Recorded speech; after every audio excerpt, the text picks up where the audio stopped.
أتولى فيها مهمة التنسيق كسلطة وظيفية وتضم مختلف الوزارات المعنية بالإضافة إلى حكومة مدينة سبتة. لقد كانت ساعتين مهمتين بالفعل، حضرهما 10 وزراء والرئيس في فاس ومستشاران، أحدهما هو المتحدث الرسمي باسم الرئاسة. وفي هذا الصدد أود التأكيد على أهمية هذا الأمر، حيث ينص المرسوم الملكي على أن من يحق لهم الحضور في هذه الهيئات هم المديرون العامون، ولكن نظرا لأهمية الموقف فقد حضر اليوم 10 وزراء ووزيرات وبالطبع رئيس مدينة سبتة. سندعو الجمعة القادمة لجلسة استثنائية للجنة الأزمات برئاسة الرئيس بيدرو سانشيز، ستعقد اجتماعات دورية أسبوعية مع إمكانية عقد جلسات استثنائية عند الضرورة كاجتماع الجمعة، كما ستعقد اجتماعان لمجموعات العمل أسبوعيا، وذلك من أجل إحراز تقدم وتقديم تقارير بشفافية تامة حول تطورات الوضع.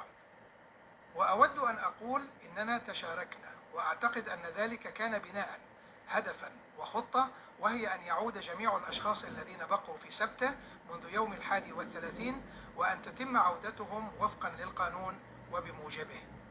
لقد قلنا ذلك وبالطبع أكد عليه أيضا الرئيس في فاس. ولكي يتمكنوا من العودة يجب تحديد هوياتهم وإجراء عملية الفرز. لتحديد هوياتهم نحتاج لحصرهم في مكان ما، وهذا يتطلب موارد. ولهذا السبب نص المرسوم الملكي الصادر بالأمس والذي نشر أيضا اليوم على سلسلة من الأماكن التابعة للحكومة الإسبانية ولمدينة سبتة لاستخدامها لهذا الغرض. لقد ذكرت ذلك بالأمس، وكذلك فعلت المتحدثة باسم مجلس الوزراء بأنه كان مرنا وقابلا للتعديل. في الواقع لقد تم إدراج العديد من المساحات والمجمعات الرياضية في ذلك المرسوم الملكي.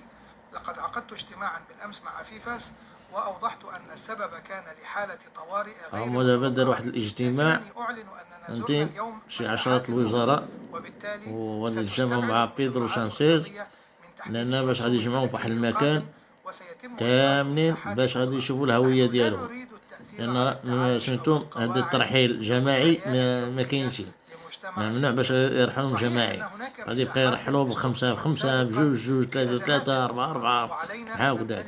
دابا غادي يدير لهم واحد اللعبة وغادي يدخلوهم فهمتي بحال ندخلهم بحال شي تنقولوا دخلهم شي قفز فهمتي بالحيلة، وديك الساعة غادي يصيفطوهم. هذا سمعوا شنو تيقول، هذا هو راه مترجم دابا بالعربية. فيمكن إعادة تنظيم أوضاعهم دائما وفق معايير. غادي يبقاو الناس وداكشي اللي عندهم حروب ولا عندهم شي حاجة هما اللي غادي يبقاو، دوك السودانيين السينغاليين المهم هذا حتى بتعديل قانون الأجانب لتقديم استجابة للقاصرين وهو اختصاص. هادو هما اللي غادي يبقاو، هما التوانسة والجزائريين انت هما غادي يحاولوا يرجعوهم هذا الصباح قمنا بزيارة تلك الأماكن، وأكرر برفقة مستشاري حكومة. أما المغاربة كلهم غادي يرجعوا، كلهم غادي يرجعوا، تا المينوريس غادي يرجعوا. كما قلت المغرب تضرب عليهم تا هو غادي يوخم هما وغاش يرجعوا غادي يرجعوهم. جميع الأشخاص الذين يبيتون في الشوارع من المبيت في هذه الأماكن حتى نتمكن من تسجيل بياناتهم وتوثيقها وإجراء كاملين اللي كاينين في الغابة. علاش البوليسة يبغيو يجيبوهم باش يدخلوهم داك القفز فهمتي، داك المخيم اللي بناو ليهم باش يدخلوهم تماك وتبقى العسة عليهم، غادي يوكلوهم بحال البهايم.